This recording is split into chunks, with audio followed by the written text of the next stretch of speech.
Fala pessoal, professor Pedrico aqui mais uma vez, iniciando agora uma série sobre geometria analítica e esta é a primeira aula, a aula sobre o plano cartesiano. Vamos lá? Olha só, o plano cartesiano ele foi inventado por René Descartes, tá bom?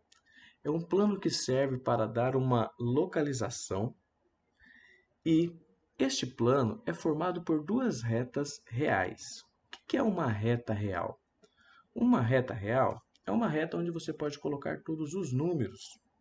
Olha só, eu tenho aqui uma reta e nessa reta eu tenho o número 0, número 1, o número 2, 3, 4. Eu posso colocar todos até o infinito aqui. Também posso colocar os números negativos, menos 1, menos 2, menos 3, menos 4. Por favor, não pense que são apenas números inteiros. Olha, eu poderia colocar aqui, ó, entre o 0 e o 1, o número 0,5.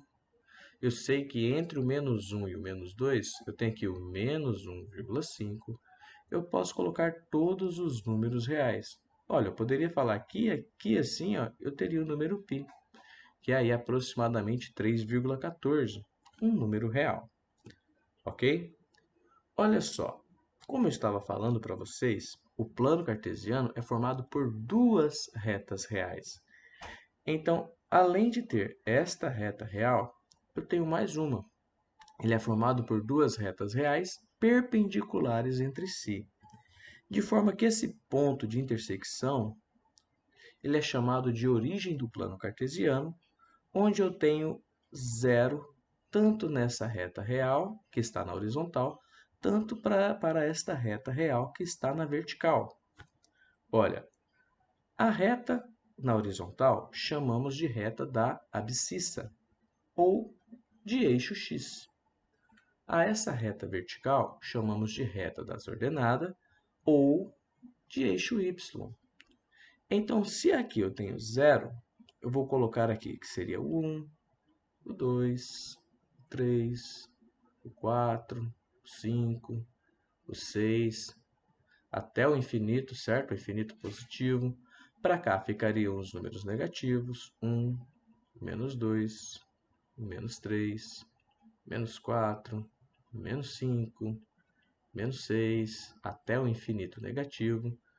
E olha só, o eixo y ele vai ser positivo para cima. Então, aqui eu tenho o número 1, o número 2, o número 3, o número 4, o número 5, até o infinito.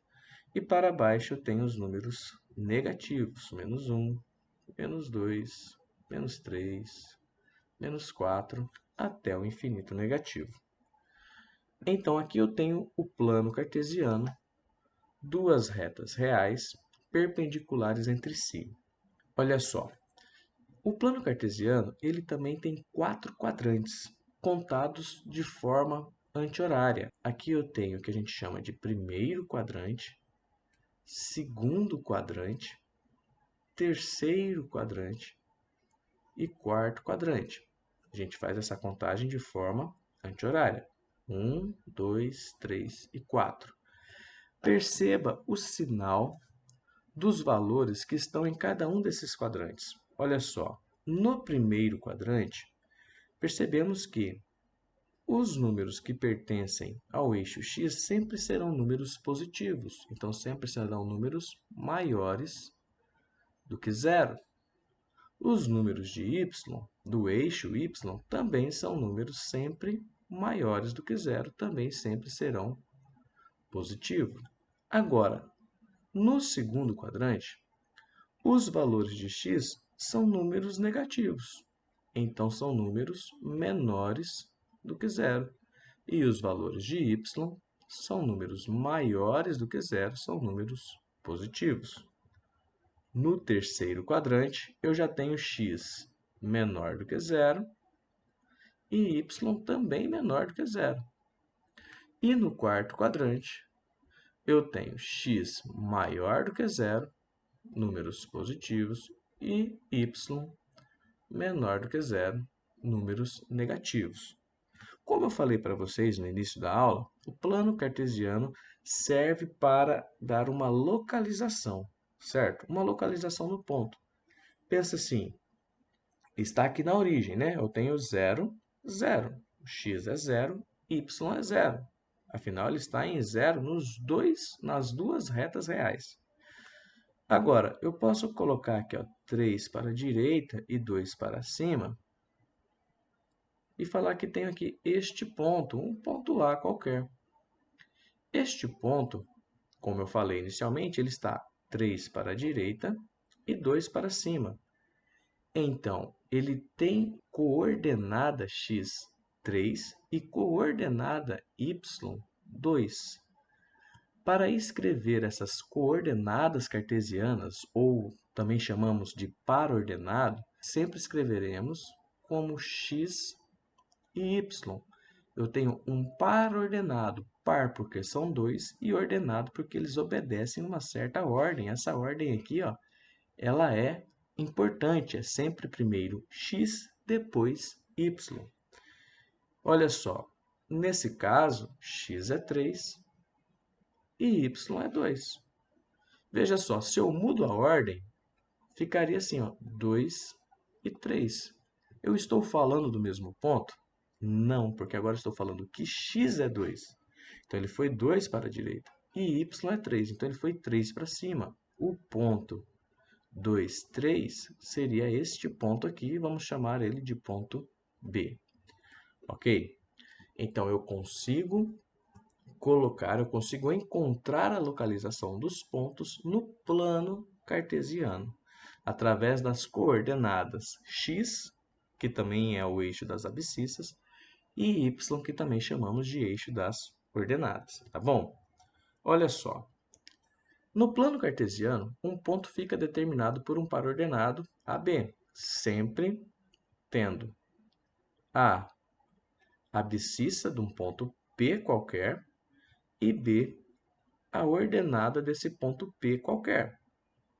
E AB são as coordenadas do ponto P, tá bom? Então, ó, A sempre se referindo ao eixo X, B sempre se referindo ao eixo Y. Como eu falei, essa ordem ela é muito importante, tá bom? Olha só, existem alguns pontos notáveis no plano cartesiano, que são eles: a origem. A origem é este ponto que está aqui, ó, centralizado, certo? É o ponto que tem x, 0 e y, 0. Eu tenho também os pontos que estão sobre o eixo x. Esses pontos também são notáveis. Por que que eles são notáveis? Porque qualquer ponto que eu coloque sobre o eixo x será como esse ponto A. Um ponto de abscissa A, só que de coordenada y sempre igual a zero. Qualquer ponto que esteja sobre o eixo x sempre terá coordenada y igual a zero. Outros pontos notáveis são os pontos que estão sobre o eixo y. Qualquer ponto que eu coloque sobre o eixo y será como esse ponto B. Um ponto que sempre terá coordenada x igual a zero. Tá bom? Então, olha só. Falei de 3 pontos notáveis até agora. A origem, bem simples, é aquele ponto que tem coordenada x e y, 0. Agora, os pontos que estão sobre o eixo x têm coordenada y igual a 0. E os pontos que estão sobre o eixo y, que tem coordenada x igual a 0. Ok? Olha só, como eu falei inicialmente, o plano cartesiano ele tem aí o primeiro quadrante, o segundo quadrante, o terceiro e o quarto. Eu posso traçar a bissetriz dos quadrantes ímpares e também posso traçar a bissetriz dos quadrantes pares. Bissetriz vai ser aquela reta que divide o ângulo ao meio. Lembra que as retas reais são perpendiculares? A bissetriz, então, dos quadrantes ímpares, ela vai partir esse ângulo de 90 graus aqui, ó, em dois ângulos de 45 graus. Dessa maneira que eu estou colocando aqui. Para qualquer ponto que esteja nessa reta, nessa bissetriz, esses pontos sempre serão como este ponto C que aqui eu tenho. Um ponto onde a coordenada x é exatamente igual à coordenada y.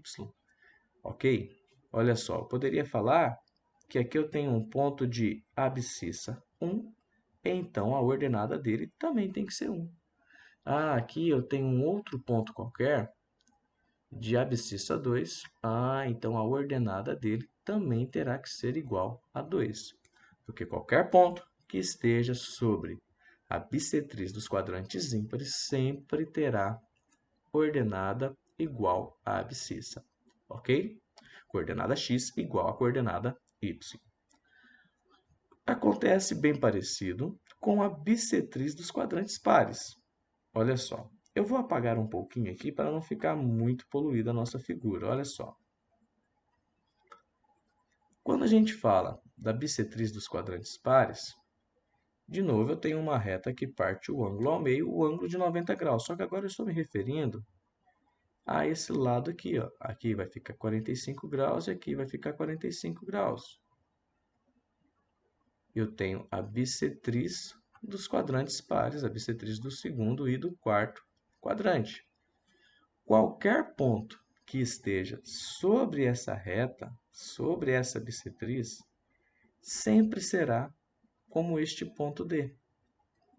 Um ponto que sempre vai ter uma coordenada positiva e a outra coordenada negativa, sendo exatamente uma o oposto da outra.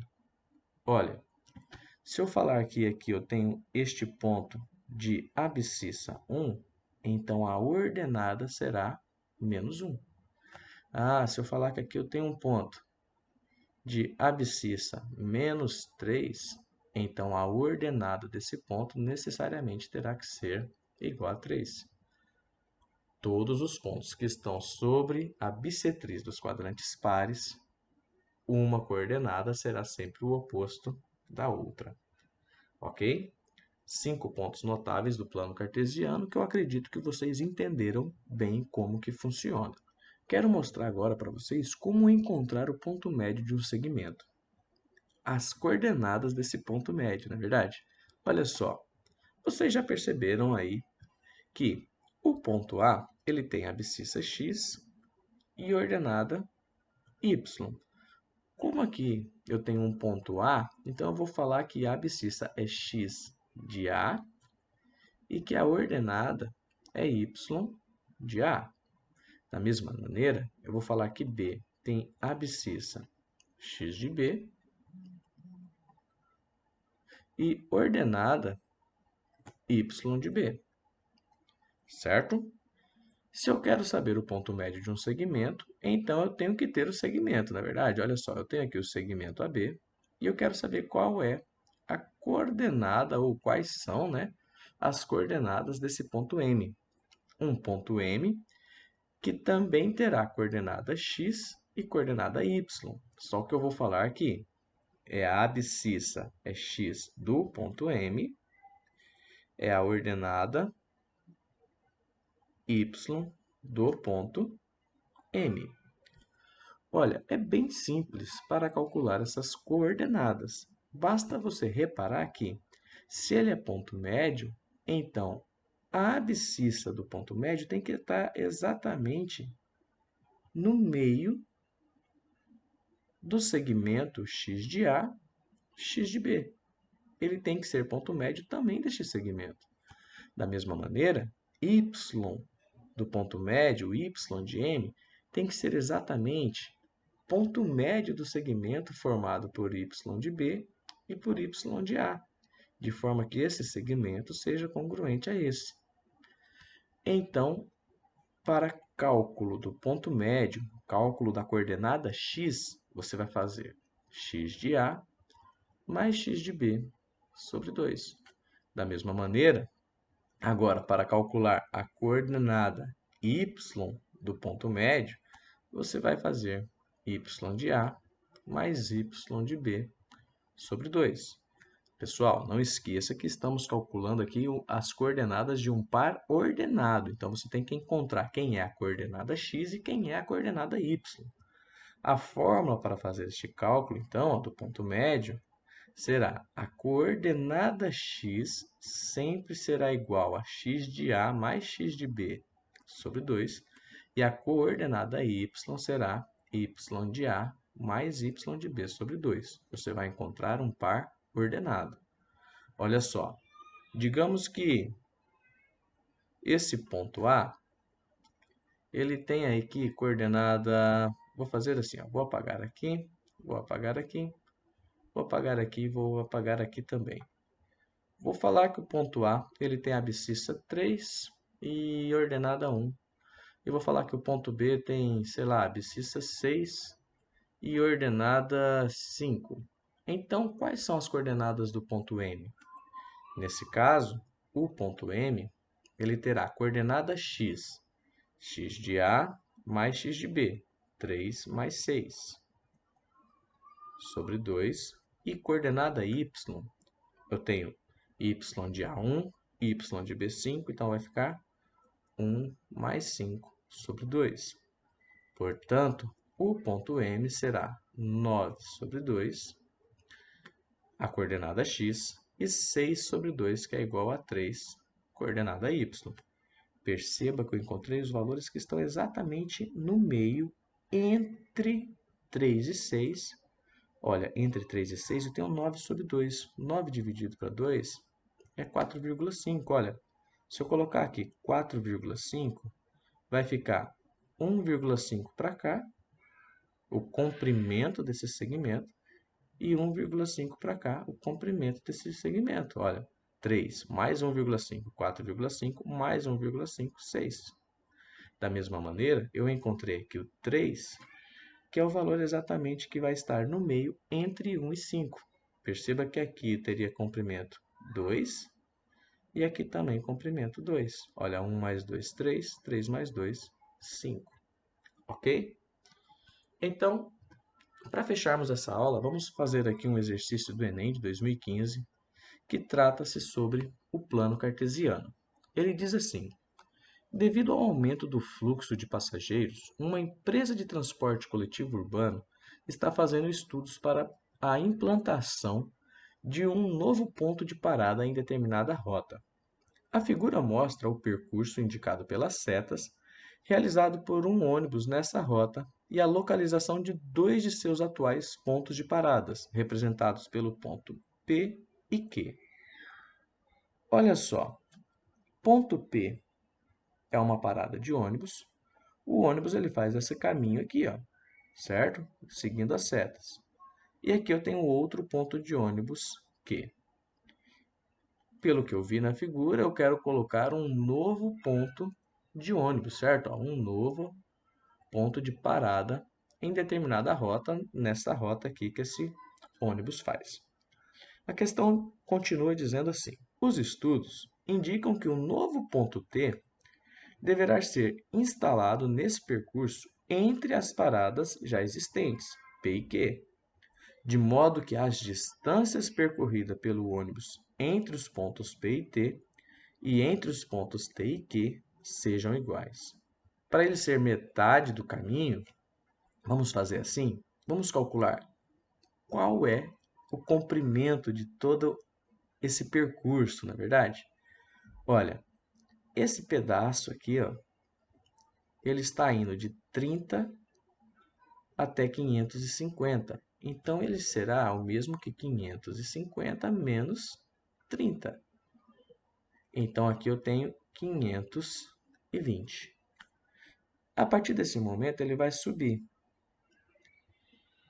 Esse comprimento aqui, ó, ele está indo de 20 até 320. Poxa, então aqui ele vai ter 300. Portanto, do ponto P até o ponto Q, o ônibus caminhará e o ônibus andará 820. Como eu quero que ele ande metade, e na metade desse percurso eu vou colocar lá esse novo ponto de parada, então eu vou ter que caminhar aí 410. Olha, partindo de P, 30, e andando 410, ele vai parar num momento 440. Dessa forma, de 30 para 440 vai dar 410. Então, aqui eu tenho o ponto T. Esse ponto aí, eu quero saber quais são as coordenadas desse ponto. Já percebo que a coordenada x deste ponto T é 440 e a coordenada y deste ponto é 20. Portanto, alternativa certa, letra E. Pessoal, nessa aula eu espero que vocês tenham entendido bem como que funciona o plano cartesiano, os pontos notáveis desse plano cartesiano e também como calcular aí as coordenadas do ponto médio, tá bom? Não deixe de acompanhar as próximas aulas. Muito obrigado por estar aqui. Valeu, tchau, tchau.